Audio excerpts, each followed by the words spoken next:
Namun, segala potensi kekerenan film iklan Amin, Gemoy, dan Satset yang saya prediksi ini tidak berarti apa-apa jika dibanding yang satu ini, yang bisa jadi baru kali pertama terjadi di dunia pertarungan pilpres di muka bumi. Kehadirannya seolah menihilkan segala teori dan praktek strategi komunikasi film iklan kampanye pilpres yang pernah ada. Apakah itu? Halo semuanya, terima kasih sudah mampir di Kata Film. Sudah banyak studi di luar sana tentang efektivitas film iklan kampanye di media konvensional dan media sosial. Semuanya bermuara pada satu hasil, bahwa film iklan kampanye membantu publik mengenal para kandidat dan gagasan serta ide yang mereka angkat. Apalagi di masa kampanye yang terbilang singkat, film iklan kampanye mampu menyebarluaskan profil kandidat berserta program unggulan masing-masing dalam tempo yang relatif cepat. Di Indonesia sendiri, saya belum menemukan studi yang komprehensif tentang efektivitas film iklan kampanye pilpres.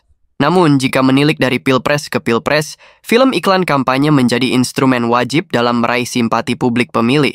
Maka, film iklan kampanye Amin, Gemoy, dan Satset pun, sesuai jadwal KPU, pastinya bakal warawiri pada 21 Januari hingga 10 Februari 2024 mendatang.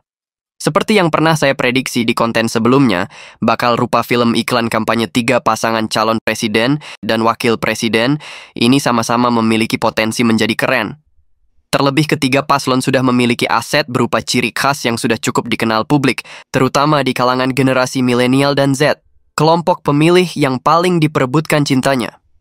Film iklan kampanye Amin bakal membumi dan bernuansa religi dengan kata kunci Aminnya yang mirip, jika tidak ingin dikatakan sama, dengan kata pengakhir doa.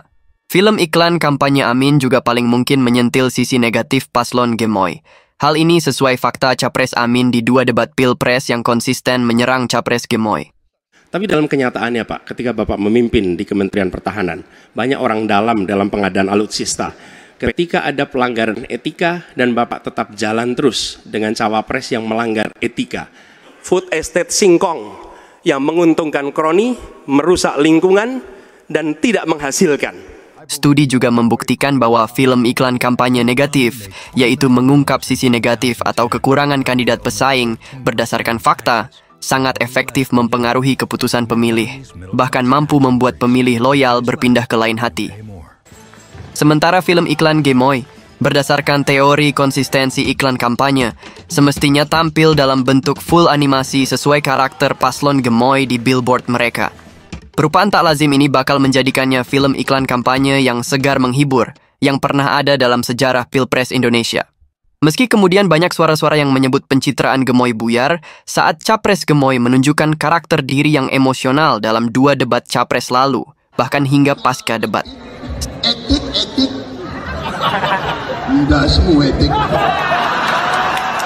Dia pintar atau goblok sih? Seandainya benar demikian, maka menurut saya, tim strategi komunikasinya yang terkesan kurang memahami bahwa karakter bawaan seseorang tidak bisa diubah 180 derajat. Film iklan kampanye Satset bakal unik menonjol jika konsisten dengan filosofi ketegasannya yang terkonsep dalam nuansa hitam putih. Meski sayang sekali menurut saya, konsistensi nuansa hitam putih itu hilang di debat kedua, ketika Capres dan Cawapres Satset justru menggunakan kostum berwarna.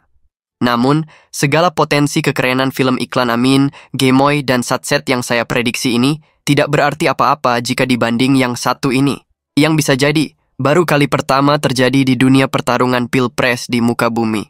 Kehadirannya seolah menihilkan segala teori dan praktek strategi komunikasi film iklan kampanye pilpres yang pernah ada. Apakah itu?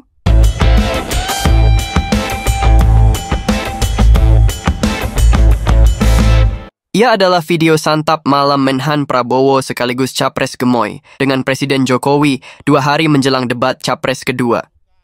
Video ini menurut beberapa pengamat dan tim sukses lawan seolah membenarkan pernyataan sebelumnya dari kubu Gemoy, bahwa Presiden Jokowi sudah jelas melabuhkan dukungannya pada paslon nomor urut 2. Menurut saya, terlepas dari Presiden Jokowi mengakui keberpihakannya atau tidak, secara psikologis kebatinan, dari sisi komunikasi pemasaran tontonan ini bisa diartikan bentuk lain dari, dalam tanda kutip, iklan kampanye paslon nomor urut 2. Sebuah promosi gratis lantaran disiarkan secara sukarela oleh berbagai media massa dan akun-akun pribadi di media sosial. Tidak perlu susah payah membuat konsep dan narasi iklan yang unik menyentuh untuk meraih simpati target pemilih. Tidak perlu narasi dan musik latar memikat, cukup menunjukkan kedekatan atau hubungan khusus keduanya dalam beberapa detik saja, maka para pendukung setia Jokowi yang sangat besar itu paham siapa yang akan mereka pilih nanti. Tidak perlu menguras kantong hingga puluhan bahkan ratusan miliar untuk biaya produksi dan biaya penempatan di media. Dan akhirnya, tidak perlu membayar agensi atau konsultan komunikasi pemasaran, termasuk tidak perlu tim strategi komunikasi internal dari tim SES.